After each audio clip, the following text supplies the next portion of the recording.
اعوذ باللہ من الشیطان الرجیم بسم اللہ الرحمن الرحیم اقرأ بسم ربک الذی خلق خلق الانسان من علق اقرأ وربک الاکرم الذی علم بالقلم علم الانسان ما لم يعلم صدق اللہ العظیم رب اشرح لی صدری ویسر لی امری واحلل عقدۃ من لسانی یفقہوا قولی۔ اس سے پہلے کئی مرتبہ یہ عرض کیا جا چکا ہے کہ حضور پر جو پہلی وحی آئی تقریباً اجماع ہے اس پر کہ وہ یہ 5 آیات ہیں سورہ علق کی۔ آپ کی عمر شریف جب 40 برس کے لگ بھگ ہوئی، حضرت عائشہ صدیقہ رضی اللہ تعالی عنہا کی ایک روایت میں یہ ساری چیزیں موجود ہیں، تو خلوت گزرنی محبوب ہو گئی، غور و فکر کا غلبہ ہو گیا۔ پھر آپ غار حرا میں جا کر کئی راتیں کئی دن قیام فرما ہوتے تھے، اور شارحین حدیث کا اس پر اجماع ہے کہ وہاں آپ کیا کرتے تھے؟ کان صفت و تعبدہ فی غار حرا تفکر والاعتبار، غور و فکر، سوچ بچار۔ اسی میں پھر ایک دن فرشتہ آیا ہے۔ فرشتے کا آنا اور فرشتہ کیا لے کر آیا جس پر کہ اس نے یہ کہا اقرا، پڑھو، وہ ذرا بات ہے کہ جو ذرا پیچیدہ ہے سمجھنے کی ہے، وہ عرض کروں گا آپ سے۔ روایت یہ ہے کہ فرشتے نے کہا اقرا، تو حضور نے فرمایا ما انا بقاری۔ فرشتے نے اپنے ساتھ بھینچا لگا کر سینے کے ساتھ، پھر چھوڑ دیا، کہا کہو اقرا۔ حضور نے پھر کہا میں ما انا بقاری۔ تیسری مرتبہ پھر کیا، 3 مرتبہ کرنے کے بعد پھر یہ اقرا بسم ربک الذی خلق۔ تو اس میں میرے نزدیک وہ روایت صحیح ہے کہ یہ جو پہلی وحی آئی ہے یہ ما بین النوم والیقظہ، جبکہ آپ نیم بیداری اور نیم خوابیدگی کی کیفیت میں تھے، اور فرشتہ اس وقت ایک تختی پر لکھی ہوئی یہ آیات لے کر آیا تھا۔ ورنہ ظاہر بات ہے کہ آدمی پڑھا ہوا نہ ہو تب بھی اسی کی اپنی زبان میں کہا جا رہا ہو کہ یوں کہو، تو وہ تو کہنا مشکل نہیں تھا۔ 40 برس کی عمر تھی آپ کی، کوئی آپ بچے تو نہیں تھے، کوئی شے تھی کہ جس کو پڑھنا تھا۔ وہ جو پڑھنا ہے تو وہ اصل میں یہ اس عالم میں کہ جس کو آپ کہیں گے ما بین النوم والیقظہ، بیداری اور خواب کے بین کی کوئی کیفیت تھی جس میں کہ فرشتہ آیا ہے اور اپنی اصل ملکی شکل میں آیا ہے۔ اس لیے کہ پھر اس نے جب وہ بھی کوئی چیز لکھی ہوئی لایا ہے، روایتوں میں آتا ہے سونے کی تختی تھی جس پر یہ آیات لکھی ہوئی تھی، تو اس پر آپ نے کہا ما انا بقاری، میں تو پڑھا ہوا نہیں ہوں۔ اب بات اس کے ساتھ مطابقت رکھتی ہوئی ہے، لیکن پھر جو سینے کے ساتھ بھینچا ہے 3 مرتبہ، تو اس سے گویا کہ آپ کے اندر وہ استعداد پیدا ہو گئی، پھر آپ نے اس کو پڑھا۔ اور یہ میں یاد دلاتا ہوں کہ میں نے جب کہا تھا کہ جب دوسری وحی فترت کے بعد آئی ہے سورہ مدثر کی، تو حضور نے جب دیکھا تھا کہ اب یہ افق اعلیٰ پر یا افق مبین پر حضرت جبرائیل نظر آئے، کیسے پہچان لیا؟ وہی فرشتہ جو غار حرا میں آیا تھا، تو وہاں بھی وہ اپنی اصل ملکی شکل میں تھے، لیکن وہاں جو رؤیت حضور کو حاصل ہوئی تھی وہ پوری بیداری کی حالت کی نہیں تھی، ما بین النوم والیقظہ، یعنی کچھ نیم خوابی اور نیم بیداری کی کیفیت تھی، لیکن دیکھ لیا تھا حضرت جبرائیل کو ان کی اصل ملکی شکل میں اس وقت۔ لہذا پھر جب وہ پہاڑ سے اترتے ہوئے یا محمد کی صدا آئی، اور پھر آپ نے 2 مرتبہ تو ادھر ادھر دیکھا، کوئی نظر نہیں آیا، تو آپ کو کچھ خوف سا بھی طاری ہوا۔ پھر اچانک نگاہ اٹھی تو دیکھا کہ وہی فرشتہ کہ وہی کے جو غار حرا میں آیا تھا، اس طرح ہے کہ آسمان زمین کے مابین افق پر، اور اس طرح سے کہ پورا افق بھر گیا۔ تو یہ ہے اس کا پس منظر۔ اقرا بسم ربک الذی خلق، پڑھو اپنے اس رب کے نام سے جس نے پیدا کیا۔ خلق الانسان من علق، انسان کو پیدا کیا اس نے اس جونک کی طرح کی چیز سے کہ جو رحم مادر میں چمٹ گئی تھی۔ اقرا وربک الاکرم، پڑھو اور تمہارا رب بہت کریم ہے، بہت کریم ہے، بہت مہربان ہے۔ الذی علم بالقلم، جس نے کہ تعلیم دی ہے قلم کے ساتھ۔ عام انسانی تعلیم قلم کے ذریعے سے ہے، حضور کے لیے قلم کے درجے میں فرشتہ ہے، فرشتے کے ذریعے سے حضور کو سکھایا گیا ہے۔ علم الانسان ما لم یعلم، اور انسان کو سکھایا ہے جو کچھ کہ وہ نہیں جانتا تھا۔ اس وحی سے، جیسا کہ میں نے بارہا عرض کیا ہے، اب 25واں 26واں دن ہے آج، کہ اس سے آپ کی نبوت کا ظہور ہو گیا۔ نبی تو پیدائشی طور پر نبی ہوتا ہے، لیکن اس کا ظہور ہوا ہے اس وحی کے ساتھ۔ البتہ اس میں کوئی تبلیغ کا حکم نہیں ہے، وہ تو پھر جب وہ وحی آئی ہے، جب کہ فرشتے کو دیکھا ہے افق اعلیٰ پر، افق مبین پر، اس کے بعد جب گھر گئے ہیں اور پھر آپ کمبل اوڑھ کر لیٹ گئے ہیں، دہشت کی کیفیت طاری تھی. پھر وہ سورہ مدثر کی آیات نازل ہوئیں، یا ایھا المدثر قم فانذر وربک فکبر. وہاں سے پھر آپ کی رسالت کا آغاز ہوا کہ اے لحاف میں لپٹ کر لیٹنے والے، اب کھڑے ہو جاؤ، انذار کرو، خبردار کرو لوگوں کو، اور اپنے رب کی کبریائی کا اعلان کرو اور اس کی کبریائی کے نفاذ کی جد و جہد کرو. یہ ہم پڑھ چکے ہیں کل سورہ مدثر میں. اس کے بعد میں نے عرض کیا تھا سورہ مدثر ہی میں 7 آیتوں میں حضور سے خطاب کے بعد پھر 3 آیتیں تھیں. فَإِذَا نُقِرَ فِي النَّاقُورِ فَذَلِكَ يَوْمَئِذٍ يَوْمٌ عَسِيرٌ عَلَى الْكَافِرِينَ غَيْرُ يَسِيرٌ. یہاں پہ دیکھیے، یہاں اب 3 آیتیں آ رہی ہیں، یہ آخرت کا فلسفہ بیان کر رہی ہیں. کَلَّا إِنَّ الْإِنسَانَ لَيَطْغَىٰ. کوئی نہیں، انسان طغیانی پر، سرکشی پر، زیادتی پر، ظلم پر، تعدی پر آمادہ ہو ہی جاتا ہے. کیوں ہو جاتا ہے؟ وہی حساس اور ذہین آدمی جو بیٹھا غور کر رہا ہے کہ یہ کیا ہو رہا ہے معاشرے میں، کیوں ظلم ہو رہا ہے، کیوں تعدی ہو رہی ہے، کیوں غلط روی لوگوں نے اختیار کی ہے. ہو جاتا ہے انسان. کیوں ہو جاتا ہے؟ الراہ استغنا، وہ اپنے آپ کو دیکھتا ہے کہ اس پر پکڑ کوئی نہیں. انگارہ زبان پر رکھوں گا تو جل جائے گی، جھوٹ بولوں گا کچھ بھی نہیں ہوگا، اگر میں کہیں زہر کھاؤں گا مر جاؤں گا، حرام کا مال کھاؤں گا کچھ نہیں ہوگا. کہ یہ دنیا جو ہے یہ فزیکل لاز پر چل رہی ہے، یہاں مورل لاز جو ہے آپریٹو نہیں ہے. اخلاقی قوانین ہے تو صحیح موجود، انسان کے نفس میں ہے، یہ اچھائی یہ برائی، لیکن دنیا جو چل رہی ہے اس میں ان اخلاقی قوانین کا کوئی دخل نہیں ہے. وہ صرف فزیکل لاز پر چل رہی ہے. آگ جلا دے گی اور جھوٹ سے کچھ بھی نہیں ہوگا، چھالا بھی نہیں ہوگا. اور آپ نے اگر کہیں پر سنکھیا کھا لیا تو مر جائیں گے، اور آپ حرام خوری جتنی چاہے کرتے جائیں کچھ نہیں ہوگا. یہ جو ہے کہ moral law is not operative, جبکہ فزیکل لا آپریٹو ہے. اس وجہ سے انسان جو ہے سرکشی پر، تعدی پر آمادہ ہو جاتا ہے. اب اس کا علاج کیا ہے؟ ان الی ربک الرجعی. یہ عقیدہ کہ تمہیں اپنے رب کی طرف لوٹ کر جانا ہے، حساب کتاب ہوگا، جواب دہی ہوگی. یہ یقین اگر دل میں بیٹھ جائے تو سیلف سینسر ہو جائے گا اس کے اپنے اندر. کوئی کام ایسا نہ کروں جس کی جواب دہی نہ کر سکوں، جانا ہے. گویا کہ حل جو ہے اس پورے معاملے کا، کسی معاشرے میں اخلاقی زوال آ چکا ہو تو صرف ایک ہے، اور وہ ہے آخرت کا یقین اگر ہوگا کہ ہر چیز کی جواب دہی ہوگی، حساب کتاب ہوگا. جس نے کوئی ذرے کے ہم بدل نیکی کمائی ہوگی وہ اس کو موجود پائے گا، اور ذرے کے ہم بدل بدی کمائی ہوگی. فَمَنْ يَعْمَلْ مِثْقَالَ ذَرَّةٍ خَيْرًا يَرَهُ وَمَنْ يَعْمَلْ مِثْقَالَ ذَرَّةٍ شَرًّا يَرَهُ. جب تک یہ نہیں ہوگا، واقعہ یہ ہے کہ انسان جو ہے ظلم، تعدی، جہاں کہیں بھی ہاتھ پڑ سکتا ہے کوئی نہ کوئی غلط حرکت کرے گا. اب اس کے بعد تیسرا حصہ وہاں تھا ولید بن مغیرہ سے متعلق، اور یہاں تیسرا حصہ جو ہے وہ متعلق ہے ابو جہل کے. ارایت الذی ینہا، کیا تم نے دیکھا اس شخص کو کہ جو روکتا ہے، عبدا اذا صلی، ہمارے ایک بندے کو جبکہ وہ نماز پڑھتا ہے. یہ کچھ ظلم و زیادتی ہوئی ہے 2 مختلف مراحل پر. 2 واقعات تو ہمیں ایسے ملتے ہیں کہ حضور کو نماز سے روکا گیا اور آپ کو ایذا پہنچائی گئی اور کوئی غیر معمولی واقعہ نہیں ہوا. ایک مرتبہ حضور صلی اللہ علیہ وسلم سجدے میں تھے تو بیٹھے ہوئے تھے دور پہ کچھ وہ جو ابو جہل اور اس کے ساتھی. انہوں نے کہا کہ کوئی ہے ذرا جو فلاں جگہ پر اونٹ ذبح ہوا، اس کی اوجڑی پڑی ہوئی ہے، وہ اوجڑی لا کے محمد کی گردن پہ رکھ دو جب یہ سجدے میں جائے. تو حضور سجدے میں گئے تو وہ اوجڑی لا کے، اونٹ کی اوجڑی بری ہوئی وہ لا کے رکھ دی. تو آپ سر نہیں اٹھا پا رہے تھے. پھر حضرت فاطمہ کو معلوم ہوا، وہ آئی ہیں دوڑتی ہوئی، پھر انہوں نے وہاں سے اس کو ہٹایا ہے. اور تو اس وقت ایک زیادتی یہ کی گئی، اس وقت کوئی غیر معمولی واقعہ نہیں ہوا، یعنی کہیں اللہ تعالیٰ نے پکڑا نہیں اسے.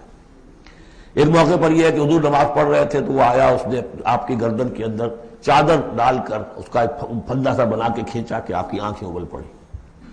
لیکن تیسرا واقعہ آتا ہے کہ ایک موقع پر حضور صلی اللہ علیہ وسلم نماز پڑھ رہے تھے تو اس نے ڈانٹا اور کہا کہ محمد میں نے تمہیں منع کیا مت نماز یہاں پڑھا کیا کرو. اور وہ پھر آگے بڑھا کوئی اقدام کرنے کے لیے پھر پیچھے ہٹ گیا. لوگوں نے کہا کیا ہوا؟ تو کہا کہ مجھے اپنے اور محمد کے درمیان ایک کھائی نظر آئی جس میں کوئی پروں والی مخلوق تھی اور وہ میری تکہ بوٹی کرنے کو تیار تھی. اس سے خوف کھا کر وہ پیچھے ہٹ گیا. تو مجھے جہاں تک محسوس ہوتا ہے وہ یہ ہے کہ جب تک تو حضور کو ابو طالب کی پروٹیکشن حاصل تھی اس وقت تک کا معاملہ تو پہلے 2 واقعات ہیں. لیکن پھر جب آپ آئے ہیں اور طائف سے واپس آئے ہیں اور اللہ تعالیٰ کی طرف سے خصوصی پروٹیکشن آپ کو ملی ہے، اس کے بعد کا واقعہ وہ ہے کہ جس کا کہ یہاں تذکرہ ہو رہا ہے. ارایت الذی ینہا، کیا تم نے دیکھا اس شخص کو جو روکتا ہے عبدن ہمارے ایک بندے کو اذا صلی جبکہ وہ نماز پڑھتا ہے، ارایت ان کان علی الہدی، کیا تم نے غور کیا اگر وہ شخص ہوتا ہدایت پر، یہی ابو جہل ہدایت کے راستے پر کاربند ہوتا، او ہمارا بالتقوی، یہ ہمت والا آدمی ہے، جرت والا آدمی ہے، بخیل نہیں تھا، اس نے یہی کہا تھا کہ بنی ہاشم نے اگر لوگوں کو غریبوں کو کھانے کھلائے ہم نے ان سے بڑھ کر کھلائے، ابھی تک تو ہم کندھے سے کندھا ملا کر آ رہے، وہ بخیل نہیں تھا، پھر جری تھا، بہادر تھا، میدان جنگ میں گیا ہے، لیڈ کیا ہے لشکر کو اپنے، اور جب گردن کاٹنے لگے تھے تو کہتا تھا نیچے سے کاٹنا تاکہ نیزے کے اوپر چڑھاؤ گے تو معلوم ہو کہ اونچی گردن ہے کسی سردار کی گردن ہے، تو یہ چیزیں اس کے اندر تھیں، مرد میدان تھا، لیکن یہ ہے کہ وہ جو صدق بالحسنی والے معاملے پہ آ کے مار کھا گیا۔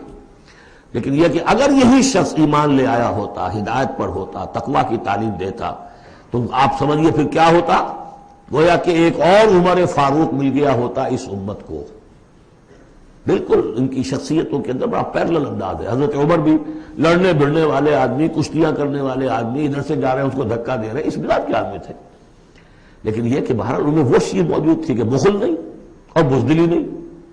ان دو چیزوں کے بعد جو ہے پھر یہ کہ تصدیق بالحسنی کے لیے اللہ تعالیٰ نے ایک راستہ کھول دیا ان کے لیے، تو ان کے وہ عمر فاروق بن گئے۔ اس لیے تو دعا کی تھی محمد رسول اللہ نے، ارایت ان کذب وتولی، کیا تم نے سوچا کہ اس نے جو جھٹلایا ہے منہ موڑ لیا ہے، الم یعلم بان اللہ یری، کیا یہ جانتا نہیں کہ اللہ دیکھ رہا ہے، کلا لئن لم ینتہ، ہرگز نہیں اگر یہ باز نہ آیا، لنسفعا بالناصیہ، ہم گھسیٹیں گے اس کی چوٹی کے بال پکڑ کر، ناصیۃ کاذبۃ خاطئہ، یہ پیشانی کہ جو خطا کار ہے، جھوٹی ہے، فلیدعو نادیہ، تو بلا لے وہ اپنی پارٹی کے لوگوں کو، بلا لے اپنی مجلس کے لوگوں کو، ہم نشینوں کو، سندعو الزبانیہ، ہم بلا لیں گے جہنم کے فرشتوں کو، کلا لا تطعہ واسجد واقترب، اے نبی آپ اس کی بات نہ مانیے، آپ سجدہ کیجئے اور اللہ سے قریب ہو جائیے۔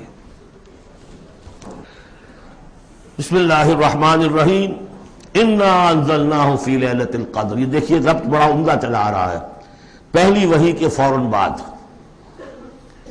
ہم نے اتارا ہے اس کو لیلۃ القدر میں، اور کوئی عجب نہیں کہ آج لیلۃ القدر ہو، اس لیے کہ سعودی عرب کے حساب سے، امارات کے حساب سے آج 27ویں شب ہے، اور پاکستان کے شمالی علاقوں کے حساب سے بھی آج 27ویں شب ہے۔ یہ جو معاملہ ہے قمری راتوں کا، اسی لیے یہ کہا گیا ہے کہ لازم نہیں ہے کہ وہ طاق راتیں ہی ہوں، آخری عشرے میں تلاش کرو، ہاں زیادہ امکان جو ہے وہ طاق میں ہے، اور وہ 27ویں میں ہے، لیکن وہ 27ویں میرا اپنا گمان یہ ہے کہ وہ 27ویں مکہ اور مدینہ کا 27ویں ہے اس کے حساب سے، واللہ اعلم۔ انا انزلناہ فی لیلۃ القدر، ہم پڑھ چکے ہیں پہلے، انا انزلناہ فی لیلۃ مبارکہ، وما ادراک ما لیلۃ القدر، کیا تم جانتے ہو کیا ہے لیلۃ القدر؟ لیلۃ القدر خیر من الف شہر، وہ لیلۃ القدر 100 مہینوں سے بہتر ہے۔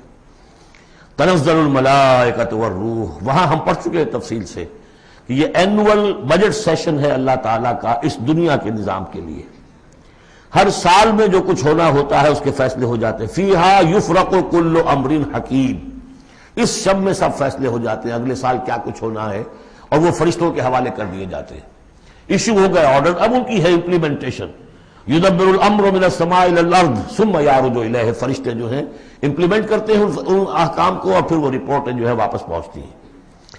تو اسی رات میں قرآن مجید کے نزول کا آغاز ہوا، تنزل الملائکۃ والروح فیہا باذن ربہم، اس رات میں اترتے ہیں فرشتے بھی، اور الروح روح الامین، روح القدس، وہ کہ چونکہ ان کا ذکر عام طور پہ علیحدہ اس لیے کیا جاتا ہے جو اب 2 دفعہ پڑھ چکے ہیں، علمہ شدید القویٰ ذو مرۃ فاستویٰ، تو ان کی خاص شان ہے فرشتوں میں، یہ مطاع ہیں، مطاع ثم امین، ان کے سردار کی حیثیت رکھتے ہیں۔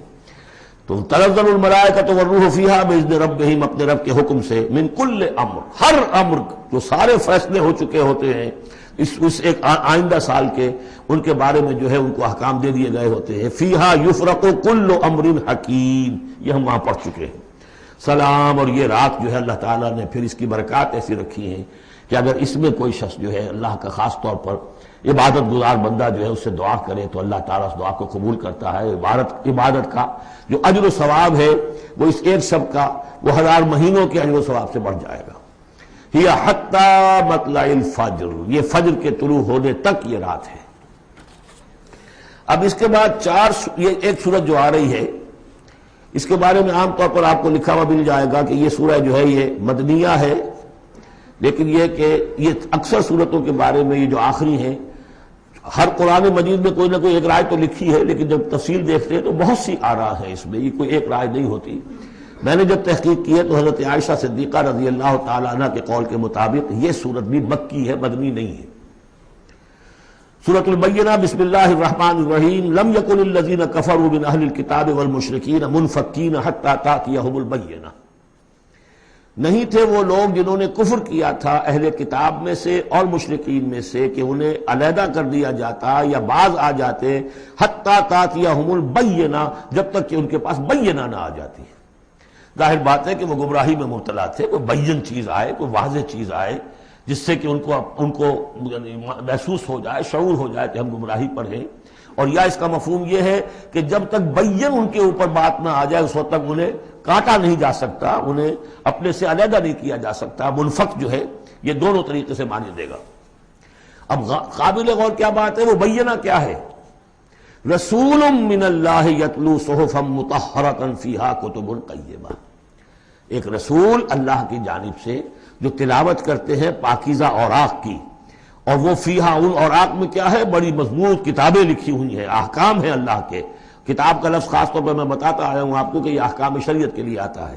فیہا کتب قیمہ، یہ ہے وہ چیز کہ جب اللہ کا رسول اللہ کی کتاب لے کر آ جائے تو یہ بینہ اب ہو گئی، اب بات واضح ہو گئی، اب کسی شک و شبے کی گنجائش نہیں رہی۔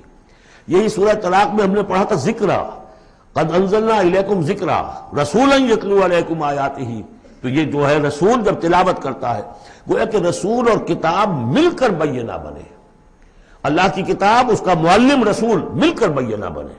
اس اعتبار سے بینہ اور ذکرہ کی جو تعبیر ہوئی ہے اور اس کی ڈیفینیشن جو ہوئی ہے سورہ بینہ میں اور سورہ طلاق میں، وہ بہت اہم ہے۔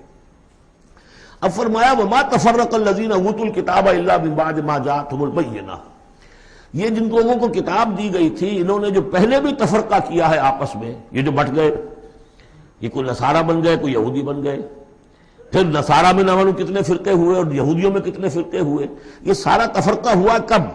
الا من بعد ما جاءتهم البینہ، مگر یہ کہ ان کے پاس بینہ آ چکی تھی، گویا کہ اس کے اب جرم کی وہ پورے طور پر اس کی سزا کے سزاوار ہو چکے۔ وما امروا، یہ آیت اس اعتبار سے بہت اہم ہے کہ دین کا پھر وہی خلاصہ جو ہم نے پڑھا تھا بہت ہی شد و بد کے ساتھ سورہ زمر میں، وہ پھر آ گیا۔ وما امروا الا لیعبدوا اللہ مخلصین لہ الدین حنفاء، اور انہیں حکم نہیں ہوا تھا مگر اس بات کا کہ بندگی کریں، پرستش کریں اللہ کی، لیکن اس کے لیے اپنی اطاعت کو خالص کرتے ہوئے۔ یہ نہیں کہ نماز تو اللہ کی پڑھ رہے ہیں لیکن یہ کہ اور کام اپنے نفس کی مرضی کے مطابق کر رہے ہیں، وہاں اللہ کے حکم کو ٹھکرا دیا ہے۔ کاروبار جو کر رہے ہیں وہ اور طریقوں سے کر رہے ہیں جو حرام ہے، تو یہ تو پھر بندگی نہ ہوئی۔ یہ تو وہ بات ہو گئی افتؤمنون ببعض الکتاب وتکفرون ببعض، کیا تم ہماری کتاب اور شریعت کے ایک حصے کو مانتے اور ایک کو رد کر دیتے ہو؟ فما جزاء من یفعل ذلک منکم الا خزی فی الحیاۃ الدنیا، تو جو کوئی بھی تم میں سے یہ رویہ اختیار کرے گا اس کی کوئی سزا اس کے سوا نہیں ہے کہ دنیا میں ذلیل و خوار کر دیے جائیں، ویوم القیامۃ یردون الی اشد العذاب، اور قیامت کے دن بدترین عذاب میں جھونک دیے جائیں۔ دنیا کی رسوائی تو آج ہمارے ماتھے پر لکھی ہوئی ہے۔ 1.5 ارب انسان، 1.25 ارب تو کم سے کم ہے، 120-130 کروڑ سے کم نہیں آج مسلمان، عزت نام کی کوئی شے نہیں۔ عالمی معاملات میں وی ہیو نو سے، کسٹمی پرست کے بھیا کس تھی، ہماری پالیسیاں کہیں اور بنتی ہیں، کہیں اور سے ہمارے بجٹ کے لیے انسٹرکشن کہیں اور سے آتی ہیں، اور تو اور بات ہے۔ تو وما امروا الا لیعبدوا اللہ مخلصین لہ الدین حنفاء، یکسو ہو کر پوری زندگی اللہ کے قانون کے تحت ہوگی تو پھر عبادت قبول ہوگی، ورنہ یہ جو ہے کہ کچھ اللہ کو دو اور کچھ قیصر والا قیصر کو دو، خدا والا خدا کو دو، یہ اسلام میں قابل قبول نہیں۔ اب اس کے بعد فرمایا وَيُقِيمُ الصَّلَاةَ وَيُؤْتُوا الزَّكَاةَ، اس کے علاوہ وہ نماز قائم کریں، زکوٰۃ ادا کریں۔ بندگی اور شے ہو گئی، نماز اور زکوٰۃ علیحدہ شے ہو گئی۔ بندگی تو اطاعت ہے، زندگی آمد برائے بندگی، زندگی بے بندگی شرمندگی۔ اس بندگی کے حقوں کے تقاضوں کو پورا کرنے کے لیے نماز دی گئی آپ کو، تاکہ آپ یاد تو کرتے رہیں، اللہ کو یاد تو کرتے رہیں، تاکہ وہ جو عہد کیا ایاک نعبد و ایاک نستعین دن میں 5 مرتبہ تازہ ہو جائے۔ اس کو حفیظ نے کہا ہے کہ سرکشی نے کر دیے دھندلے نقیص بندگی، سرکشی نے کر دیے دھندلے نقوش بندگی، آؤ سجدے میں گریں، لوح جبین تازہ کریں۔ یہ جو ہے اس کے اوپر دھندلے ہو گئے نقوش بندگی، نماز پڑھو تاکہ بندگی کا نقش پھر اور چمک اٹھے۔ ایاک نعبد و ایاک نستعین، کتنی مرتبہ دہراؤ گے سورہ فاتحہ کو ہر نماز میں تو تم اپنے عہد کو تازہ کر رہے ہو۔ اور زکوٰۃ دو، وذالک الدین القیمہ، یہی ہے سیدھا دین، ہمیشہ کا دین۔ ان الذین کفروا من اہل الکتاب والمشرکین، بے شک وہ لوگ جنہوں نے کفر کی روش اختیار کی، خواہ وہ اہل کتاب میں سے تھے یہود النصارہ، والمشرکین خواہ وہ مشرکین میں سے تھے، فی نار جہنم خالدین فیہا، وہ ہوں گے جہنم کی آگ میں، اس میں ہمیشہ ہمیشہ رہیں گے۔ اولئک ہم شر البریہ، یہ یقیناً بدترین خلائق ہے۔ ان الذین آمنوا وعملوا الصالحات، اس کے برعکس وہ لوگ جو ایمان لائے جنہوں نے نیک عمل کیے، اولئک ہم خیر البریہ، یہ بہترین خلائق ہے۔ اللہم ربنا اجعلنا منہم، اللہ تعالی ہمیں ان میں شامل ہونے کی توفیق عطا فرمائے۔ جزاؤہم عند ربہم جنات عدن تجری من تحتہا الانہار خالدین فیہا ابدا، ان کا بدلہ ہوگا ان کے رب کے پاس وہ باغات، رہنے والے باغات، ریزیڈینشل گارڈنز، جن کے دامن میں ندیاں بہتی ہوں گی اور جس میں وہ رہیں گے ہمیشہ ہمیشہ ہمیشہ ہمیشہ۔ یہ مقام اور ایک سورہ تغابن جو ہم نے پڑھی تھی، اس وقت میں نے وہ بات کا تذکرہ نہیں کیا تھا، دو مقامات قرآن مجید کے ایسے ہیں جہاں جو سائملٹینیس کنٹراسٹ ہے وہ یہ ہے کہ جہنم کے لیے صرف خالدین فیہا آیا ہے اور جنت کے لیے خالدین فیہا ابدا، تو یقیناً کوئی نہ کوئی فرق ہے۔ ویسے جہنم کے لیے بھی قرآن میں دوسرے مقامات پر ابدا بھی آیا ہے اور پھر سارا کچھ، لیکن جہاں کنٹراسٹ آ جائے جو فوری ہو، تو یہ جو سائملٹینیس کنٹراسٹ کے حوالے سے، چنانچہ اسی بنیاد پر امت کے دو بڑی عظیم شخصیتوں کی رائے یہ ہے کہ جہنم ابدی نہیں ہے، ایک وقت میں آ کے کھوکھلی ہو جائے گی، ختم ہو جائے گی۔ یا تو وہ جہنمی وہ ہوں گے کہ جن میں خیر کا سرے سے کوئی ایلیمنٹ ہی نہیں، انہیں جلا کر راکھ کر دیا جائے گا، معدوم ہو جائے گا، جیسے حیوانات معدوم ہو جائیں گے۔ اور اگر کوئی خیر کا ایلیمنٹ ہے تو جیسے بھٹی میں چڑھا کر دھو کر کپڑا نکال لیا جاتا ہے، ایسے ہی وہ ان کی روح جو ہے وہ نکال لی جائے گی اور وہ پھر جنت میں پہنچ جائیں گے۔ لیکن یہ عام اہل سنت کا عقیدہ نہیں ہے، یہ نوٹ کر لیجئے، کہیں آپ مجھے میرے خلاف کوئی فتوی نہ آپ کروا دیں، لیکن یہ ہے کہ دو افراد ہیں جو بہت عظیم ہیں۔ ایک تو یہ کہ جو یوں سمجھیے کہ شیخ اکبر کہلاتے ہیں، صوفیہ میں بہت چوٹی کی شخصیت، محی الدین ابن عربی۔ دوسرے وہ شخص کہ جو ہر اعتبار سے محی الدین ابن عربی سے بہت شدید اختلاف کرتے ہیں، بہت شدید اختلاف، امام ابن تیمیہ، اور جو یوں سمجھیے کہ سلفی جو المسلک جو لوگ بھی ہیں دنیا میں، ان کے نزدیک سب سے بڑے امام جو ہیں، سب سے بڑے عالم وہ امام ابن تیمیہ ہیں رحمۃ اللہ علیہ، ان کی رائے بھی یہی ہے۔ تو دو عظیم اشخاص کا اس پر متفق ہو جانا، متفق گردید رائے بو علی بارائے من، تو یہ وہ یقیناً جو ہے اس قابل تھا کہ میں آپ کو اس کا تذکرہ ذکر بتا دوں۔ رضی اللہ عنہم، یہ لوگ جو ہیں وہ لوگ کہ ان الذین آمنوا وعملوا الصالحات اولئک هم خیر البریہ جزاؤہم عند ربہم جنات عدن تجری من تحتہا الانہار خالدین فیہا ابدا رضی اللہ عنہم ورضوا عنہ، اللہ تعالیٰ ان سے راضی ہو گیا اور وہ اس سے راضی ہو جائیں گے۔ جب جائیں گے وہاں تو اللہ تعالیٰ وہ کچھ دے گا کہ راضی ہو جائیں گے۔ ذالک لمن خشی ربہ، یہ ان کے لیے ہے جو اپنے رب سے ڈرتے رہے۔ اللہم ربنا اجعلنا منہم، اللہم ربنا اجعلنا منہم۔ سورۃ الزلزال، اس کے بارے میں بھی اختلاف ہے کہ یہ مکی ہے یا مدنی ہے، میرے نزدیک مکی ہے 100%۔ اور اس کے بارے میں ایک روایت یہ آئی ہے کہ حضور نے فرمایا ہے کہ یہ ایک سورت جو ہے 1000 آیات کے ہم وزن ہے اپنی فضیلت کے اعتبار سے۔ بسم اللہ الرحمن الرحیم، اذا زلزلت الارض زلزالها، جب زمین ہلائی جائے گی جیسے کہ ہلائی جائے گی، یعنی تم اس وقت اندازہ نہیں کر سکتے کیسے ہلائی جائے گی۔ اسی کا نقشہ کھینچا گیا ہے سورہ حج کے شروع میں، یا ایھا الناس اتقوا ربکم ان زلزلۃ الساعۃ شیء عظیم، اس قیامت کا زلزلہ بہت بڑی شے ہوگا۔ یوم ترونھا تذہل کل مرضعۃ عما ارضعت وتضع کل ذات حمل حملها وتری الناس سکارى وما هم بسکارى ولکن عذاب اللہ شدید۔ میں ترجمہ نہیں کر سکتا، صرف یاد کرا رہا ہوں جو حضرات شریک رہے ہیں ترجمے میں۔ تو اذا زلزلت الارض زلزالها واخرجت الارض اثقالها، اور زمین اپنے سارے بوجھ نکال کر پھینک دے گی۔ انسان دفن ہوں گے، چاہے دفن ہو چاہے کہیں سمندر میں غرق ہوئے ہوں، آخر ان کے اجزاء کہاں گئے؟ اسی زمین میں ہے۔ سمندر کی تہ میں بھی تو زمین ہی ہے، کیا ہے؟ اسی زمین میں یہیں سے نکلے تھے ان کے جسم، منہا خلقناکم وفیہا نعیدکم ومنہا نخرجکم تارۃ اخری۔ وہ اپنے بوجھ نکال کے فارغ ہو جائیں گے۔ وقال الانسان ما لها، انسان کہے گا اسے کیا ہوا، یہ کیا حالات ہو گئے، کیا صورت بنی ہے۔ یومئذ تحدث اخبارها، اس دن یہ زمین اپنی خبریں سنائے گی بھی کہ یہ حضرت انسان میری پیٹھ پر سوار ہو کر کیا حرکتیں کرتا رہا ہے، اس کی خبر بھی دے گی۔ جیسے کہ فرمایا گیا سورہ حامیم والسجدہ میں، ہمارے اپنے ہاتھ ہمارے خلاف گواہی دیں گے، ہمارے اپنے پاؤں ہمارے خلاف گواہی دیں گے، ہماری اپنی جلدیں اور کھالیں ہمارے خلاف گواہی دیں گی، اور ہم کہیں گے گھبرا کر کہ لما شہدتم علینا، تم نے ہمارے خلاف کیوں گواہی دی، تم تو ہمارے عضو ہو۔ اور وہ کہیں گے انطقنا اللہ الذی انطق کل شیء، آج ہمیں بھی اللہ نے زبان دے دی، اس نے سب کو زبان دی تھی۔ تو یہ زمین بھی اپنے احوال سنائے گی۔ بِأَنَّ رَبَّكَ أَوْحَىٰ لَهَا، یہ اس لیے کہ اس کے رب نے اسے حکم دیا ہوگا، اس کی وحی اسے آ گئی ہوگی۔ یومئذ یصدر الناس اشتاتا، یہ اشتاتا وہی لفظ آ گیا شتا، ان سعیکم لشتا، تم اگرچہ انسان ہو، سبھی نظر آ رہے ہو انسان، لیکن یہ کہ تمہاری سعی و جہد کے رخ بالکل مختلف ہے۔ فاما من آتا واتقى وصدق بالحسنى فسنيسره لليسرى واما من بخل واستغنى وكذب بالحسنى فسنيسره للعسرى۔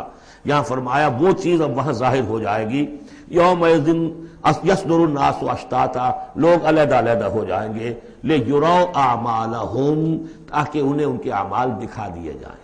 یہ اعمال نامہ ہے، وہ ایک ہی بٹن دبے گا کسی اس بڑے جائنٹ کمپیوٹر کا جو اللہ نے رکھا ہوا ہے اپنے ہاں، وہ آپ کی پوری فلم اور آپ کا ایک ایک لفظ جو ہے موجود ہے۔ فَمَن يَعْمَلْ مِثْقَالَ ذَرَّةٍ خَيْرًا يَرَهُ، تو جس کسی نے ذرے کے ہم وزن بھی کوئی نیکی کمائی ہوگی وہ اسے اپنے سامنے موجود پائے گا۔ وَمَن يَعْمَلْ مِثْقَالَ ذَرَّةٍ شَرًّا يَرَهُ، اور جس کسی نے نیکی بدی کی ہوگی ذرے کے ہم وزن وہ سامنے۔ اب ذرہ کسے کہتے تھے عربی زبان میں؟ آپ نے شاید کبھی دیکھا ہو کہ یہ چیونٹیاں ہوتی ہیں، ان چیونٹیوں کے بھی انڈے ہوتے ہیں، ان انڈوں سے جو بچہ نکلتا ہے وہ ذر کہلاتا ہے۔ اب ظاہر بات ہے کہ ہر زبان کے اندر کسی شے کے لیے، چھوٹی چیز حقیر چیز کے لیے ان کی اپنے آبزرویشن سے وہ چیز لی جاتی ہے۔ جیسے میں نے آپ فتیلہ، کہ کھجور کی ناف میں جو لگا ہوا ہوتا ہے چھوٹا سا ایک تاگا سا، وہ فتیلہ ہے۔ نقیرہ وہ کیا ہے؟ تل۔ تو جو چیزیں بھی ان کے ہاں تھی مطلب چھوٹا، ذرے سے مراد ہے کہ سب سے چھوٹی شے۔ فَمَن يَعْمَلْ مِثْقَالَ ذَرَّةٍ شَرًّا يَرَهُ، اس کا نقشہ ہم دیکھ چکے ہیں سورہ کہف میں، جب وہ اعمال نامہ رکھا جائے گا، وَوُضِعَ الْكِتَابُ فَتَرَى الْمُجْرِمِينَ مُشْفِقِينَ مِمَّا فِيهِ وَيَقُولُونَ يَا وَيْلَتَنَا مَا لِهَذَا الْكِتَابِ لَا يُغَادِرُ صَغِيرَةً وَلَا كَبِيرَةً إِلَّا أَحْصَاهَا وَوَجَدُوا مَا عَمِلُوا حَاضِرًا، جو کیا ہوگا موجود ہوگا۔ یہ چار صورتیں جو زلزال سے شروع ہوئی ہیں، یہ ایک مزاج کی ہیں، اس میں وہی آخرت کا انذار بہت ہی یعنی بالکل جس کو کہا جائے کہ یعنی دو ٹوک انداز میں۔ سورۃ العادیات، بسم اللہ الرحمن الرحیم، والعادیات ضبحا فالموریات قدحا فالمغیرات صبحا فاثرن به نقعا فوسطن به جمعا۔ یہ پانچویں اور آخری صورت ہے اس اسلوب کی جو صافات سے شروع ہوا تھا، والصافات صفا فالزاجرات زجرا، پھر آئی والذاریات ذروا، اور پھر اس کے بعد آئی والمرسلات عرفا، پھر آئی والنازعات غرقا، اور یہ آخری ہے والعادیات ضبحا۔ اور ان قسموں کے بارے میں بھی اجماع ہے، ان کے معنی میں کوئی اختلاف نہیں ہے۔ وہ گھوڑے کے جو دوڑتے ہیں ہانپتے ہوئے، قسم ہے ان گھوڑوں کی، یا گواہ ہیں وہ گھوڑے جو دوڑتے ہیں ہانپتے ہوئے۔ فالموریات قدحا، پھر وہ اپنے سموں سے چنگاریاں نکال رہے ہوتے ہیں، جب وہ کسی پتھر کے ساتھ ٹکراتے ہیں تو چنگاری نکلتی ہے۔ فالموریات قدحا فالمغیرات صبحا، اور پھر وہ الصبح in the small hours of the morning جا کر غارت گری کرتے ہیں۔ یہ عربوں کا جو کلچر تھا، ان کی جو تہذیب تھی، لوٹ مار، اور لوٹ مار کے لیے ان کا وقت مقرر تھا small hours of the morning, جبکہ بہت سکون سے لوگ سوئے ہوئے ہیں، ٹھنڈی ٹھنڈی ہوا چل رہی ہوتی ہے، بہت ہی مریض کو ساری رات بھی اگر نیند نہ آئی ہو تو اس وقت آ جاتی ہے، وہ وقت ایسا ہوتا ہے۔ اس میں جاتے تھے وہ برق رفتاری کے ساتھ گھوڑوں پر جا کر لوٹ مار کیا، قتل کیا، اور پھر بھاگے وہاں سے۔ یہ ان کا عام جو ہے کلچر ہے، لیکن اس میں استعمال کون ہو رہا ہے؟ گھوڑا۔ اچھا، یہ گھوڑا جو ہے پھر ان کی جنگوں میں بھی استعمال ہوتا تھا، جبکہ آمنے سامنے جنگیں ہیں، وہ جنگوں کے اندر جاتا تھا، حالانکہ اس کی تو کسی سے لڑائی نہیں ہے، وہ صرف اپنے مالک کی وفاداری کر رہا ہے، جو اسے کچھ کھلا دیتا ہے، کوئی دانہ ڈالتا ہے، کوئی کبھی اس کے جو ہے وہ مالش کر دیتا ہے، اس کا اتنا وفادار ہے کہ فرمایا فالمغیرات صبح، فَأَثَرْنَ بِهِ نَقْعًا، اور پھر جا کر وہ گرد اٹھاتا ہوا دوڑ کر جاتا ہے، فَوَسَطْنَ بِهِ جَمْعًا، اور جمعیت کے اندر گھس جاتا ہے۔ آپ کو معلوم پچھلی زمانوں میں کیا ہوتا تھا، لے کر نیزہ اور یا کوئی اور شے جو ہے وہ سوار گھوڑے کو لے کر دوڑا ہے، کس میں؟ دشمن کے اندر صفوں میں گھس رہا ہے، اور تیر آ رہا ہے، گھوڑا مر رہا ہے، ہوتا ہے، تلوار لگی ہے، گھوڑا مر گیا ہے۔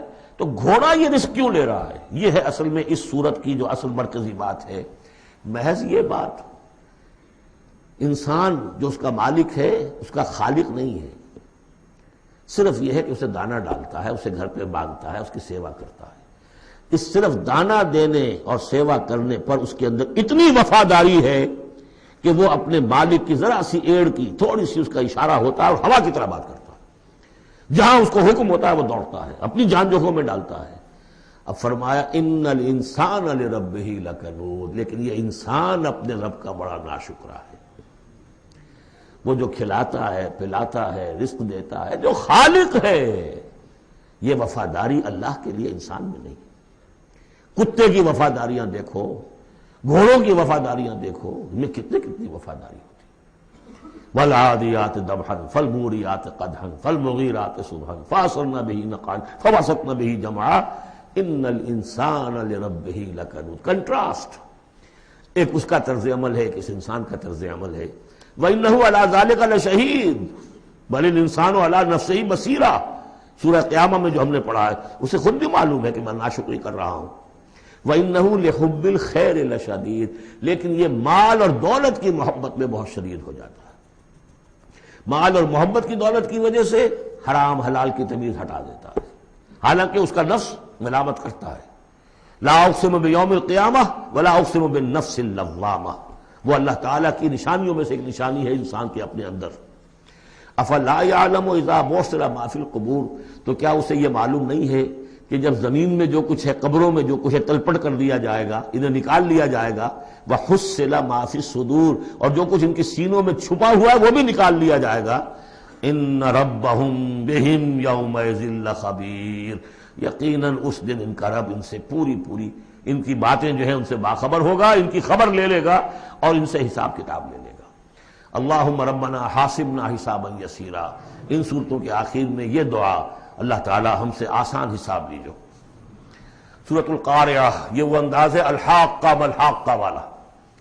بسم اللہ الرحمن الرحیم، القاریہ مالقاریہ وما ادراک مالقاریہ، وہ کھڑکھڑانے والی، وہ کیا ہے وہ کھڑکھڑانے والی؟ قرع کہتے ہیں دروازے پر آ کر زور زور سے کوئی مکے مار رہا ہے دروازہ کھلوانے کے لیے، کسی نے سنا نہیں ہے، مار رہا ہے، قارع، قرع یہ ہے۔ القاریہ، جب وہ آئے گی قیامت تو گویا کہ اس پوری دنیا کو کھڑکھڑائے گی۔ مالقاریہ وما ادراک مالقاریہ یوم یکون الناس کالفراش المبثوث، جس دن انسان ایسے ہوں گے جیسے پتنگے ہوتے ہیں بکھرے ہوئے۔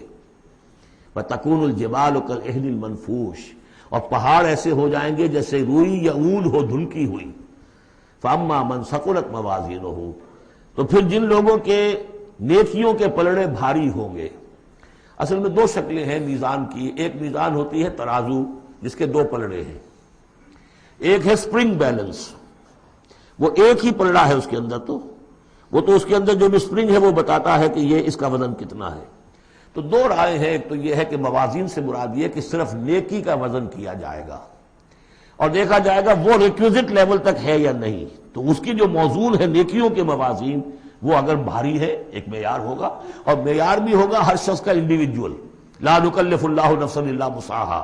اگر اس کے اپنے شاکلہ، اس کے اپنے جینز، اس کے اپنے جو بھی ماحول کے اثرات تھے، ان سب کی رعایت کرنے کے باوجود ایک مطلوبہ مقدار تک نیکی کا عنصر نکل آیا، فاما من ثقلت موازینہ فہو فی عیشۃ راضیہ، وہ ہوگا بڑے عیش کی زندگی میں جس میں اس کے لیے رضا ہی رضا ہے، راضی رہے گا ہمیشہ، جو ہے اس کی زندگی جو ہے خوشی پر ہوگی، خرم۔ واما من خفت موازینہ، جس کے وہ نیکیوں کے پلڑے جو ہلکے ہوئے، فامہ ہاویہ، تو اس کا ٹھکانہ ہے ایک گڑھا۔ وما ادراک ما ہی، اور جانتے وہ گڑھا کیا ہے؟ نار حامیہ، آگ ہے دہکتی ہوئی۔ اللہم اجرنا من النار یا مجیرو یا مجیرو یا مجیر۔ سورۃ التکاثر، بسم اللہ الرحمن الرحیم۔ الہاکم التکاثر، تمہیں غافل کیے رکھتی ہے بہتات کی طلب، اور چاہے اتنا مال ہے، اتنی دولت ہے کہ 10 نسلوں کے لیے کافی ہو جائے، لیکن یہ کہ انسان کی طبیعت اس سے بڑھتی نہیں، اور چاہے بڑے میاں کی ٹانگیں قبر میں لٹکی نظر آ رہی ہو دنیا کو، لیکن وہ دولت کی حرص ختم نہیں ہوتی۔ الہاکم التکاثر، تمہیں یہ کثرت اور یہ غافل کیے رکھتی ہے، حتی زرتم المقابر، یہاں تک کہ تم قبروں تک پہنچ جاتے ہو، اس وقت تک یہ بات ختم نہیں ہوتی۔ یعنی یہ حوث جو ہے انسان میں، دولت کی لالچ اور دولت کی محبت، اس کو بھرتی ہے تو قبر کی مٹی سے وہ بھری جاتی ہے، کسی اور مقدار سے دنیا میں یہ حوث نہیں بھرتی۔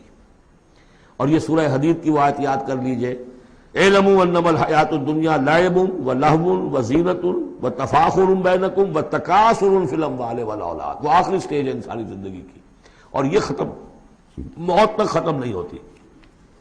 کلا سوف تعلمون، کوئی نہیں، اس وقت تمہیں معلوم ہو جائے گا، حقیقت کھل جائے گی۔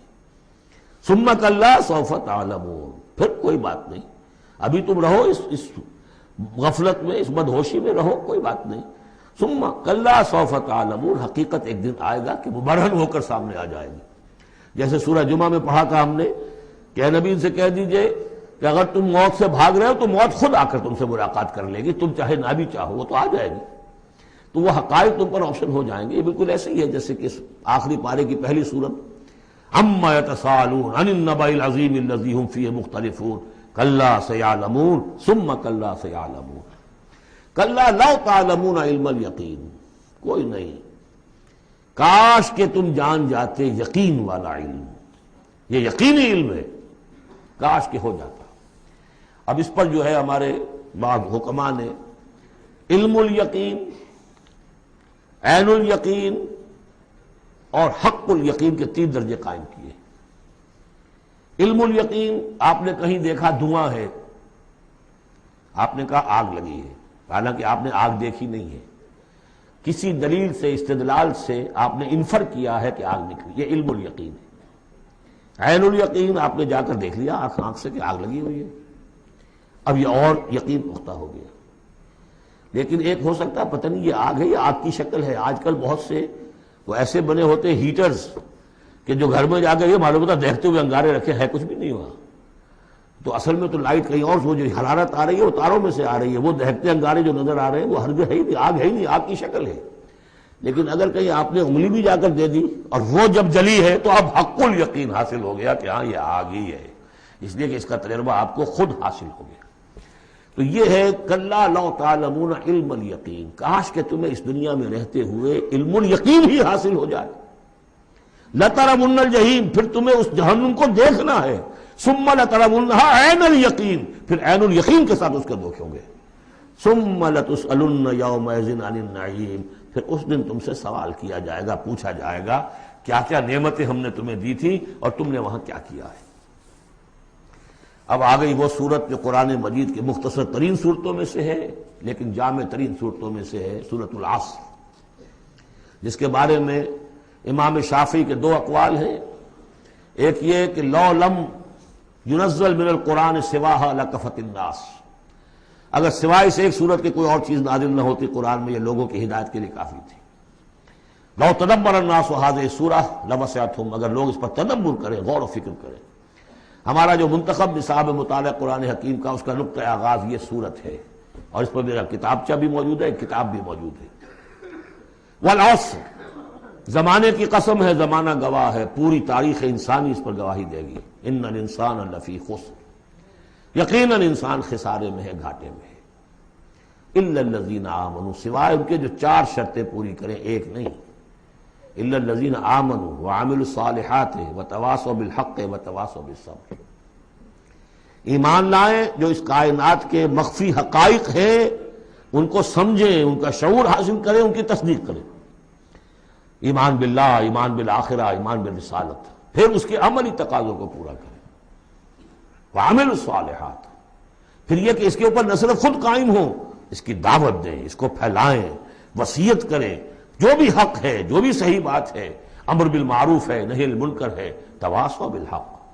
اور پھر یہ کہ جب یہ کام آپ کریں گے، آزمائشیں آئیں گی، تکلیفیں آئیں گی، مصیبتیں آئیں گی، ریزنچمنٹس ہوں گی، لوگ ناراض ہوں گے، آپ کیوں ان سے کہہ رہے ہیں کہ یہ کام آپ نہ کریں، یہ غلط کام ہے؟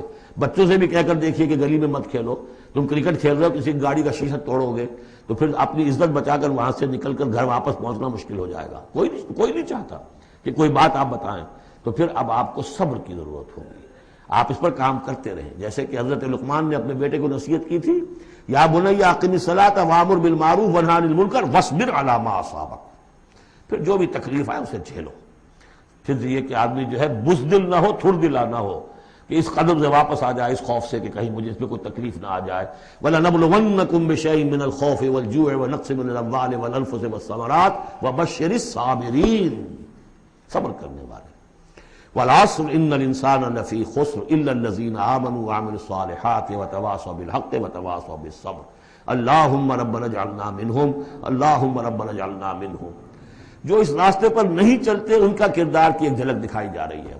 یہ سورۃ ہمزہ جو ہے، بسم اللہ الرحمن الرحیم، ویل لکل ہمزۃ لمزہ، انسان کے سامنے کوئی ہائی آئیڈیل نہیں اگر ہوتا، کوئی اعلیٰ نصب العین اور آدرش نہیں ہے، تو وہ پستی کی طرف، پھر اس کی دلچسپی کیا ہوگی؟ کوئی چغلیاں کھاتا پھر رہا ہے، کسی کو تانے دے رہا ہے، کسی کی غیبت کر رہا ہے، کسی کی عزت پر حملہ کر رہا ہے، کسی کا مال ہڑپ کر رہا ہے، پھر اس کی شخصیت کے اندر یہ پستی آ جائے گی۔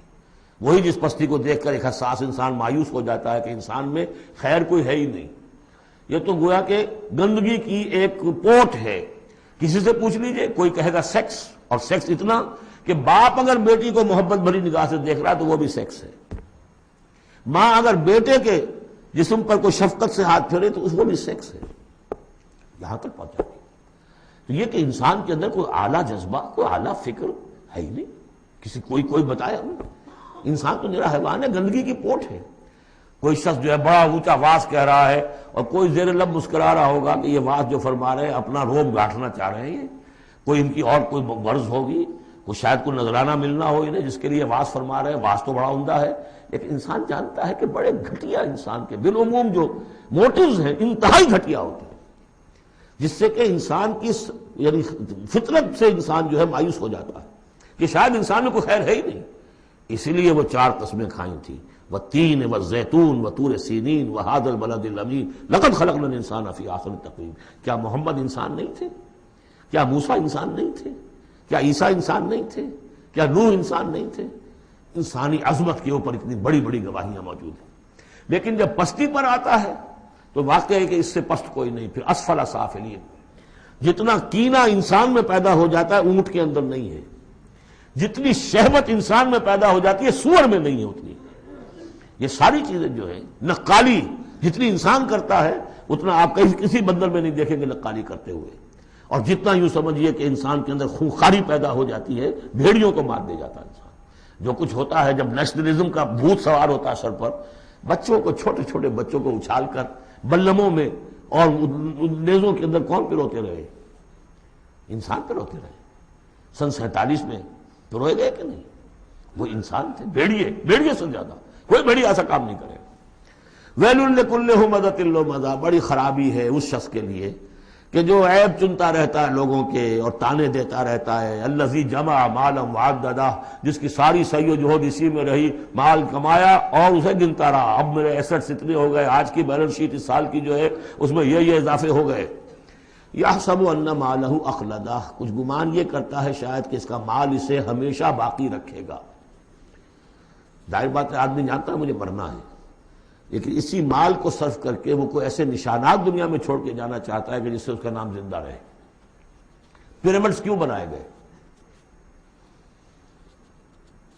calm and self-possessed, still and resolute. The pyramids، یہ اہرام مصر اتنے اونچے اونچے، ہزارہا انسان اس پہ لگے رہے ہوں گے تب یہ بنے ہوں گے، کتنی بڑی بڑی چٹانیں، کتنے لوگ ان کے نیچے دب کر مرے ہوں گے۔ Pyramids echo unto eternity, the defiant cry of man's will to survive and conquer the storms of time۔ تو مال سے انسان نے اپنے نام کو زندہ رکھنے کی کوشش کی ہے۔ کلا، ہرگز نہیں، لَيُنبَذَنَّ فِي الْحُطَمَةِ، یہ جھونک دیا جائے گا حطمہ میں۔ وَمَا أَدْرَاكَ مَا الْحُطَمَةُ، اور تم جانتے ہو کہ وہ کیا ہے؟ حطمہ کیا ہے؟ نار اللہ الموقدہ، وہ آگ ہے سلگائی ہوئی، التی تطلع علی الافئدہ، جو دلوں کے اوپر بھڑکے گی۔ اب یہ آگ کون سی ہوگی؟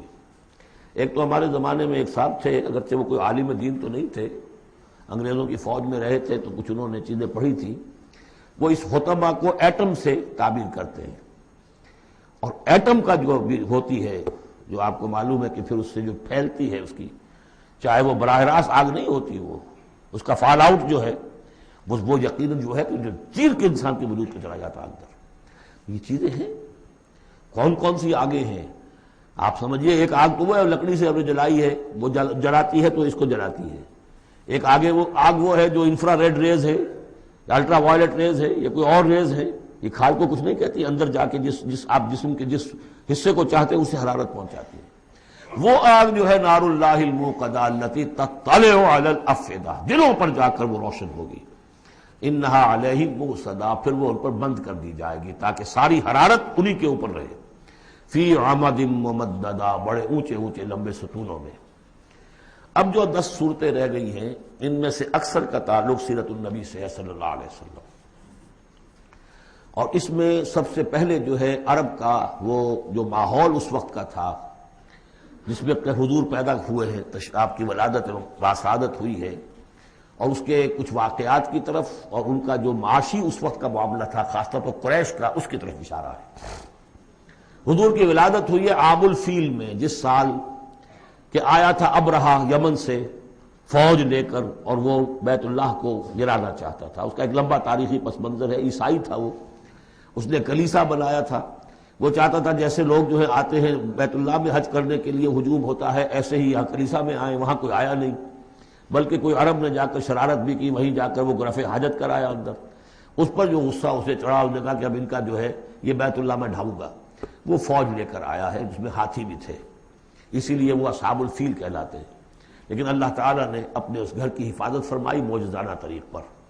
چھوٹے چھوٹے پرندے بھیجے ہیں جو سمندر کی طرف سے غول کے غول آئے، اور ان کے چونچوں میں اور ان کے پنجوں میں چھوٹے چھوٹے کنکر تھے، لیکن وہ کنکر جب وہ اوپر سے آ رہا ہے تو وہ گولی کا کام کرتا ہے، اس کی جو ویلوسٹی ہے اور مومنٹم جو بنتا ہے اس کا اوپر سے گرنے کی وجہ سے، تو اس نے گولیوں کا کام کیا اور پوری فوج جو ہے تہس نہس ہو گئی۔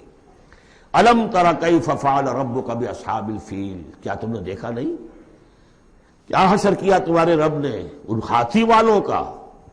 الم یجعل کیدہم فی تضلیل، کیا اس نے ان کی تمام تدبیروں کو اور جو داؤ انہوں نے لگایا تھا بیکار اور غیر مؤثر نہیں کر دیا؟ وارسل علیہم طیرا ابابیل، اور ان پر بھیج دیے جھنڈ کے جھنڈ اڑتے ہوئے جانوروں کے، پرندوں کے، ترمیہم بحجارۃ من سجیل، جو ان کو رمی کرتے تھے۔ یہ رمی کی یادگار در حقیقت اسی کی ہے جو حج میں جا کے کی جاتی، ترمیہم رمی، وہ ان کو مارتے تھے بحجارۃ من سجیل، کنکریاں، وہی کنکریاں، سنگ گل، یہ معرب ہے فارسی سے، وہ چھوٹی کنکریاں جو ریت کی بنی ہوتی ہیں۔ کہیں اگر صحرا میں ہلکی سی بارش ہو جائے تو ایک ایک قطرے کے ساتھ تھوڑی سی جس کا ریت مل جائے گی، پھر اس پر دھوپ پڑی اور وہ پک گئے، وہ کنکریاں کہلاتی ہے سنگ گل، مٹی کا بنا ہوا پتھر، وہ کنکریاں ہیں کہ جو ماری گئی ہیں۔ فجعلہم کعصف مأکول، پھر انہوں نے کر دیا انہیں ایسا جیسے کہ بھس جو کہ کھایا گیا ہو۔ جانوروں کے آگے آپ نے چارہ ڈالا، وہ کھا لیا، پھر کو جو کچھ پڑا رہ جاتا ہے ادھر ادھر، اس طرح کا کر دیا، ان کا نام و نشان مٹا دیا۔ اور یہ سن ہے جس میں کہ حضور کی پیدائش ہوئی ہے۔ بعض لوگوں کا بعض روایات سے معلوم ہوتا ہے کہ 50 دن بعد، اور بعض کا کہنا یہ کہ نہیں عین اسی دن ولادت ہوئی ہے حضور کی صلی اللہ علیہ وسلم۔ تو یہ ایک اہم واقعہ تھا سیرت النبی کے، گویا کہ آپ کے عین ولادت سے گویا جو متصل ہے۔ سورۃ قریش، بسم اللہ الرحمن الرحیم، لإلاف قریش إیلافہم رحلۃ الشتاء والصیف فلیعبدوا رب ھذا البیت الذی اطعمہم من جوع وآمنہم من خوف۔ قریش کو مانوس رکھنے کے لیے اللہ نے ان کے دلوں میں محبت ڈال دی، رحلۃ الشتاء والصیف، سفر کی سردیوں میں بھی اور گرمی میں بھی۔ اس میں اشارہ ہو رہا ہے کہ جو ایسٹ ویسٹ ٹریڈ میں قریش کو مونوپولی حاصل ہو گئی تھی۔ پہلے یہ ٹریڈ تھی یہ جو قوم سبا کے ہاتھ میں تھی، جبکہ عروج کا دور تھا یمن کا۔ تو ہوتا یہ تھا کہ ہندوستان سے اور جاوا اور ملایا اور سماٹرا، بورنیو اور چین سے سارا جو سامان تجارت آتا تھا وہ یمن کے ساحل پر، کیونکہ نہر سویس تو تھی نہیں۔ اب ایک طرف وہ ہے فار ایسٹ، ایک طرف ہے یورپ، اور یورپ کو اور فار ایسٹ کو ملانے والے کوئی آبنائے نہیں ہے، پانی، اور وہ راستہ جو ہے round the Cape of Good Hope وہ تو 1498 میں واسکو ڈی گاما نے تلاش کیا ہے، گویا کہ حضور کی بعثت کے بعد 800 برس بعد۔ اس وقت کیا شکل تھی کہ سارا یورپ کا سامان تجارت آیا تھا فلسطین کے ساحل پر، شام کے ساحل پر، اور یہاں سے سارا مال آ کر اترتا تھا یہ یمن کے ساحل پر۔ تو کچھ عرصے پہلے تک تو کوئی 150-200 برس پہلے تک حضور سے یہ ساری تجارت یمنیوں کے ہاتھ میں تھی، یمنی قافلے لے کر چلتے تھے، یہاں سے اس مال کو لے گئے وہ وہاں تک شام تک، پھر وہاں سے مال لے آئے، اور یہ ایک طرح سے گویا کہ ایسٹ اینڈ ویسٹ جو ٹریڈ تھی اس میں انہیں کی پوزیشن حاصل تھی۔ پھر جب سیل العرم آیا ہے، ان پر سیلاب آیا ہے، وہ تباہ و برباد ہو گئے، تو پھر یہی ایسٹ ویسٹ ٹریڈ جو ہے یہ قریش کے ہاتھ میں آ گئی، اور ان کو خاص طور پر پروٹیکشن یہ حاصل تھی کہ چونکہ یہ خانہ کعبہ کے متولی تھے اور وہاں تمام قبیلوں کے بت رکھے ہوئے تھے، گویا کہ سب کے خدا ہاسٹیج تھے ان کے پاس، لہذا ان کے قافلے پر کوئی حملہ نہیں کر سکتا تھا، کسی اور کا قافلہ بچ کے جا نہیں سکتا، اس قافلے کو لوٹتے تھے بدو، اور اس کو جو ہے کوئی حفاظت نہیں ہوتی تھی، لیکن قریش کا قافلہ بدو دور رہتے تھے کہ یہ تو خانہ کعبہ کے متولی ہیں، اور اگر ہم نے ان کا قافلہ لوٹا یہ ہمارا بت اٹھا کے پھینک دیں گے باہر وہ خانہ کعبہ سے۔ اس لیے انہیں اس خانہ کعبہ کی وجہ سے وہ پوزیشن حاصل ہوئی کہ انہیں تونگری اور دولت مندی حاصل ہو گئی، اور پھر یہ ایسا کرتے تھے سردیوں کے زمانے میں یہ اپنا چکر لگاتے تھے یمن کا، اور گرمیوں کے زمانے میں جاتے تھے شام کی طرف، فلسطین کی طرف، چونکہ وہ گرم علاقہ ہے تو وہ سردیوں میں، اور یہ چونکہ جو وہ زیادہ ٹھنڈا علاقہ تھا وہ گرمیوں میں۔ لإلاف قریش، اس واسطے کے مانوس رکھا قریش کو، الافہم رحلۃ الشتاء والصیف، ان کے دلوں میں وہ الاف سے مراد کیا ہے کہ سفر جو ہے ان کا جاڑے کا اور گرمی کا، اس سے ان کو گویا کہ مانوس کر دیا۔ فَلْيَعْبُدُوا رَبَّ هَٰذَا الْبَيْتِ، پس انہیں بندگی کرنی چاہیے، پرستش کرنی چاہیے اس گھر کے مالک کی، اس گھر کے رب کی۔ انہوں نے یہاں لا کے 360 بت رکھ دیے ہیں، انہیں چاہیے تھا کہ خلوص اور اخلاص کے ساتھ جو اس گھر کا اصل مالک ہے، جس کی توحید کے لیے یہ مرکز بنایا تھا ابراہیم نے، ان کے جد امجد نے، اور کہا تھا کہ ربنا لیقیموا الصلاۃ، تیری نماز قائم کرنے کے لیے میں نے یہ گھر بنایا ہے، تو اس کو انہوں نے جو ہے اس کو بت کدہ بنا دیا۔ دنیا کے بت کدوں میں پہلا وہ گھر خدا کا، ہم اس کے پاسباں ہیں، وہ پاسباں ہمارا۔ تو کرنا یہ چاہیے تھا الذی اطعمهم من جوع، جس نے کہ انہیں طعام پہنچایا اور بھوک سے نجات دی، انہیں غذا دی، انہیں دولت دی، وآمنهم من خوف، اور ان کو امن دے دیا ہے خوف سے کہ ان کے قافلوں کے اوپر کسی حملے کا خوف اور اندیشہ نہیں ہوتا۔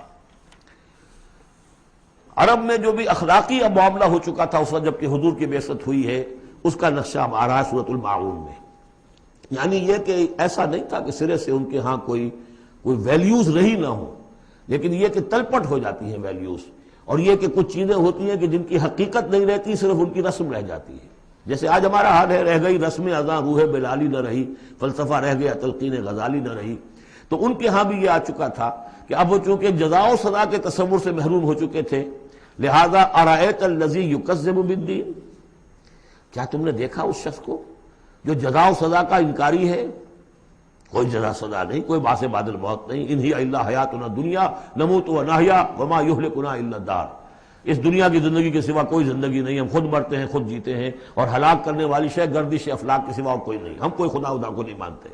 ایسے لوگ بھی تھے ان میں۔ ظاہر بات ہے کہ اس شخص کا کردار کیسا ہو جائے گا جو جزا و سزا کا منکر ہے، وہ تو یہی ہوگا بابر بیش کوش کہ عالم دوبارہ نہیں است، جب کوئی اور زندگی دوبارہ ہے ہی نہیں، یہی زندگی ہے، کھاؤ پیو عیش کرو، جہاں ہاتھ پڑ سکتا ہو ڈالو، جو چیز حاصل کر سکتے ہو کر لو، کیوں جھجک رہے ہو کہ یہ برا ہے اور یہ اچھا ہے اور یہ جائز ہے اور یہ ناجائز ہے؟ پھر تو طریقہ یہی ہوگا۔ تو وہ کردار کیا بنتا ہے اگر جزا و سزا کا انکاری ہوگا انسان، تو کردار کیا بنے گا؟ فَذَلِكَ الَّذِي يَدْعُ الْيَتِيمَ، وہی ہے کہ جو یتیم کو دھکے دیتا ہے۔ کیوں کھلائے یتیم کو؟ کون سا فائدہ ہے اسے سے؟ وَلَا يَحُضُّ عَلَىٰ طَعَامِ الْمِسْكِينِ، اور کسی مسکین کو کھانا کھلانا خود تو درکنار، کسی اور کو بھی اس کے لیے کوئی تلقین کرنے کو تیار نہیں، اس لیے کہ اندیشہ یہ ہے کہ میں اسے تلقین کروں گا تو پلٹ کر مجھ سے نہ کہے کہ تم کیوں نہیں کھلاتے۔ فَوَيْلٌ لِّلْمُصَلِّينَ، ان کے ہاں نماز تو ہے، نماز کا حلیہ انہوں نے بگاڑ دیا ہے، وہ سورہ انفال میں ہم پڑھ چکے ہیں، سیٹیاں بجاتے تھے، تالیاں بجاتے تھے، لیکن وہ نماز سمجھتے تھے اسے، وہ طواف کرتے تھے خانہ کعبہ کا، اور اس میں سب سے اونچا طواف سمجھتے تھے اس کو کہ مادر ذات برہنہ ہو کر طواف کیا جائے، یہ سارے تکلفات ختم کر کے، اور بالکل جیسے دنیا میں آئے تھے، اللہ نے جب ہمیں بھیجا تھا تو اللہ کے گھر میں آئیں تو اسی طریقے سے آئیں جیسا کہ اللہ نے دنیا میں ہمیں بھیجا۔ اب ان کے یہ تصورات تھے۔ فویل للمصلین الذین هم عن صلاتهم ساہون، تو تباہی ہے، ہلاکت ہے، بربادی ہے ان نماز پڑھنے والوں کے لیے جو اپنی نمازوں سے غافل ہیں۔ اس کی روح ختم ہو چکی ہے، شکلیں بھی بدل دی گئی ہیں۔ ہمارے ہاں اللہ کا شکر ہے اس امت میں شکل نہیں بدلی ہے۔ صلو کما رأیتمونی اصلی، اللہ کا فضل ہے، اس طرح کی بدعات وہاں ہمارے ہاں نہیں ہے۔ لیکن یہ ہے کہ روح جو ہے، روح نماز، حضور قلب، آدمی نماز پڑھ رہا ہو تو احساس ہو کہ میں کس کے سامنے کھڑا ہوں، اور پھر جو کہہ رہا ہو اس کو سمجھ رہا ہو، اور خلوص و اخلاص سے کہہ رہا ہو ایاک نعبد و ایاک نستعین، پھر اس پر عمل کرتا ہو، وہ کہاں کتنے ہیں۔ ایک رسم ہے، رہ گئی رسم ادا روح بلالی نہ رہی، فلسفہ رہ گیا تلقین غزالی نہ رہی۔ نماز و روزہ و قربانی و حج یہ سب باقی ہے، تو باقی نہیں ہے۔ الذین هم عن صلاتهم ساہون الذین هم یراؤون، اور اگر کوئی نیکی کا کام کرتے ہیں تو دکھاوے کے لیے، تاکہ اس سے کچھ شہرت ملے، بڑا بہت سخی آدمی ہے۔ وَيَمْنَعُونَ الْمَاعُونَ، لیکن ان کی شخصیت کے اندر پستی کا عالم یہاں تک آ گیا ہے کہ عام استعمال کی چیزیں بھی مانگے تانگے نہیں دیتے۔ عرب میں بھی رواج تھا بھئی کہیں سے کسی کے چولہے میں سے کوئی انگاری لے آؤ تاکہ ہم آگ روشن کر لیں، نمک ہے کسی سے مطلوب ہے تو اس کا کوئی جھجک نہیں ہوتی تھی، نمک دے دیا جاتا تھا۔ لیکن وہ لوگ ان چیزوں میں بھی آ کر شقی ہو جاتا ہے۔ سورۃ الکوثر، اس پس منظر میں محمد الرسول اللہ کا ظہور ہو رہا ہے۔ یہ تین صورتیں جو ہیں اس نے پس منظر رکھا، ایک نے تاریخی، ایک نے ان کا معاشی اور اقتصادی، ایک نے ان کی اخلاقی اور مذہبی حیثیت۔ سورۃ الفیل وہ تاریخی واقعہ جو ہے، ظاہر بات ہے بہت بڑا واقعہ، اس کا بڑا چرچا ہوا ہوگا حضور کی بعثت کے ساتھ متعلق۔ لیکن دوسری طرف بیت اللہ اور اس کی وجہ سے قریش کو، اس کے متولی ہونے کی وجہ سے جو امن حاصل تھا اور جو انہیں اللہ کی طرف سے روزی پہنچ رہی تھی۔ تیسرے ان کی اخلاقی پستی جس حد کو پہنچ گئی تھی۔ اس میں جب ظہور ہو رہا ہے محمد رسول اللہ کی نبوت کا، یہ سورۃ الکوثر، بسم اللہ الرحمن الرحیم، انا اعطیناک الکوثر فصل لربک وانحر ان شانئک ھو الابتر۔ اے نبی، ہم نے آپ کو خیر کثیر عطا کیا۔ اس خیر کثیر میں یوں تو یہ کہ حوض کوثر وہ بھی اسی میں شامل ہے، لیکن یہ کہ اس پر آپ کو 25-30 قول مل جائیں گے۔ قرآن سب سے بڑا خیر کثیر ہے، بہت بڑا خیر کثیر۔ حکمت، ومن یؤت الحکمۃ فقد اوتی خیرا کثیرا، جس کو حکمت اور دانائی دے دی گئی اس کو تو خیر کثیر دے دیا گیا۔ تو ہم نے آپ کو وہ سب کچھ عطا کر دیا ہے، اور محتاط کے ساتھ عطا کر دیا ہے، جو انسان کی انسانیت کے لیے، اس کے لیے یوں سمجھیے کہ ترہ امتیاز بن سکتا ہے۔ فصل لربک وانحر، پس اپنے رب کے لیے نماز پڑھا کیجئے اور نحر کیجئے، اونٹ قربان کیا کیجئے۔ یہ گویا کہ عید الاضحیٰ کا نقشہ آ گیا۔ فصل لربک، پہلے ہم نماز پڑھتے ہیں دوگانا عید الاضحیٰ، اور پھر جا کر ہم قربانی کرتے ہیں وانحر ان شانئک ھو الابتر، یقیناً آپ کا دشمن ہی ہے کہ جو دم کٹا ہو جائے گا۔ اس کا پس منظر یہ ہے کہ جب حضور کے ایک صاحبزادے بچپنی میں فوت ہو گئے تو کچھ جو کفار تھے مکے کے، انہوں نے بڑی خوشیاں منائیں کہ ایک ہی بیٹا تھا، باقی تو ان کی بیٹیاں ہیں۔ آپ کو معلوم ہے کہ 4 بیٹیاں تھیں حضور کی صلی اللہ علیہ وسلم، لیکن یہ کہ بیٹا جو تھا وہ ایک ہی تھا، وہ اللہ نے اٹھا لیا، تو بڑے خوشیاں منائی گئیں کہ یہ تو اب دم کٹا جیسے ہوتا ہے جس کا کوئی پیچھے نام نہ رہ جائے۔ بیٹیوں سے تو نام چلتا نہیں، نام تو چلتا بیٹوں سے، تو اب ان کا تو کوئی تذکرہ ہی نہیں رہے گا، کوئی بات نہیں، جب تک یہ ہیں آگے کوئی نام لینے والا نہیں۔ تو فرمایا کہ نہیں، ان کو تو کروڑوں بیٹے اللہ عطا کرے گا، کروڑوں اربوں بیٹے عطا کرے گا۔ ہاں اے نبی، آپ کا دشمن ضرور ہے کہ جس کا نام لیوا کوئی نہیں رہے گا۔ یہ جو ہے سورۃ الکافرون، یہ گویا کہ ایک اعلان ہوتا ہے آخری کسی نبی کی طرف سے کہ جب کہ وہ اپنی دعوت پیش کر چکا ہو، اتمام حجت کر چکا ہو، ہر طرح سے بات واضح ہو چکی ہو، اور قوم اس کی نہ مان رہی ہو، تو پھر وہ اعلان برات کرتا ہے، اب میرا تم سے کوئی تعلق نہیں۔ قل یا ایھا الکافرون لا اعبد ما تعبدون، کہہ دیجئے اے نبی، اے کافروں۔ یہ انداز کبھی بھی داعیانہ نہیں ہوتا، داعی کا انداز ہوتا ہے یا ایھا الناس، اے لوگوں، اے خدا کے بندو، یا ایھا الکافر، یہ ہے گویا کہ اعلان برات اس وقت جب کہ اب وہ سیپریشن ہو رہی ہے۔ آپ دیکھیں گے لکم دینکم ولی دین، ٹھیک ہے، تم نے جو تھا اپنے لیے چن لیا، اب تمہیں مبارک ہو، میرا دین وہ ہے جس پر میں قائم ہوں۔ تو گویا کہ اب تمہارے درمیان ڈائلاگ بھی ختم ہے. قل یا ایھا الکافرون لا اعبد ما تعبدون، میں ہرگز پوجنے والا نہیں اس کو جنہیں تم پوجتے ہو. ولا انتم عابدون ما اعبد، نہ تم پوجنے والے اس کو جسے میں پوجتا ہوں. اس میں نفی ہو رہی ہے. وہ کہتے تھے ہم تو اللہ کو بھی پوجتے ہیں، ہاں اس کے ساتھ کچھ اور چیزوں کو بھی پوجتے ہیں، لیکن اللہ کا پوجنا اگر کسی شرک کے ساتھ ہے تو وہ نفی ہے اس کی بالکل. ولا انتم عابدون ما اعبد، کوئی تمہارا اپنا تصور کا اللہ ہوگا کوئی خدا جو تم نے بنا رکھا جسے پوج رہے ہو، میں جسے پوج رہا ہوں اسے تم نہیں پوج رہے. ولا انا عابد ما عبدتم، اور نہ ہی میں ہمیشہ آئندہ بھی کبھی بھی پوجنے والا ہوں اس کا جس کی بندگی تم کر رہے ہو. ولا انتم عابدون ما اعبد، نہ تم پوجنے والے ہو اس کی جس کو میں پوج رہا ہوں. لکم دینکم ولی دین، اب میرے اور تمہارے راستے علیحدہ ہو گئے. تمہارے لیے تمہارا دین، جو طریقہ تم نے اختیار کیا ٹھیک ہے، تمہیں مبارک ہو، میرے لیے میرا دین ہے.